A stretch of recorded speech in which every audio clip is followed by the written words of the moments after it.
जय जिनेंद्र। आज मैं आपको बता रही हूँ, मौन में बहुत ज़्यादा शक्ति बताई गई है। ऐसा कहा जाता है कि जो इंसान मौन करता है उसमें सेल्फ कॉन्शियस हो जाता है। उस सेल्फ कॉन्शियस के होने से उसके अंदर सहज रीत से वो शक्तियों को पा लेता है। और कहते भी हैं कि व्यक्ति का मेन हाउस, पावर हाउस उसकी आत्मा ही होती है। और इसके बारे में एक कथा प्रसिद्ध है।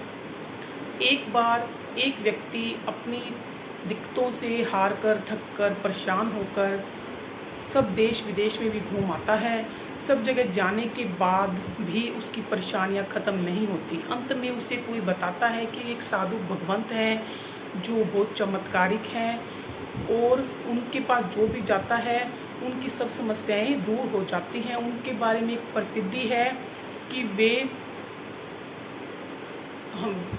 12 साल से मौन कर रहे हैं, मौन की साधना कर रहे हैं। तो फिर वो आदमी उनके पास चला जाता है। तो वहाँ जाकर वो शिरस्तक होकर उनके चरणों में बैठता है। और चमत्कार की बात ये होती है कि वो उनसे अपने मुंह से साधु भगवंत वाचना का एक शब्द भी नहीं बोलते हैं और उनकी सारी समस्या का समाधान हो जाता है। ऐसे चमत्कार को देखकर वह इंसान बहुत ही कुछ बोलना चाहता है उनसे, लेकिन वे उससे वाचना का एक शब्द भी नहीं बोलते, ना उसे कुछ उपदेश देते हैं। तो वह सोचता है कि अब मैं किससे पूछूं। तो वो बाहर बैठे हुए एक और साधु भगवंत होते हैं, उनसे वो पूछता है और वो उन्हें बताते हैं कि जो इंसान मौन करता है वह खुद में खो जाता है। और जो खुद में खो जाता है तो उसके अंदर की समस्याएं भी कहीं खो जाती हैं। इसी तरीके से और उनके पास जो आता है उनकी भी समस्याएं चली जाती हैं, दूर भाग जाती हैं। इस प्रकार से मौन की बहुत शक्ति है। कहते भी हैं कि एक इंसान मौन कर ले तो वो बड़े से बड़े सभासदों को भी जीत सकता है।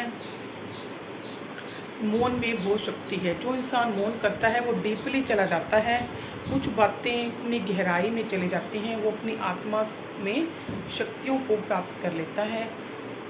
और फिर इस प्रकार से मौन में महान शक्ति है, ऐसा जानकर वो आदमी बहुत खुश होता है।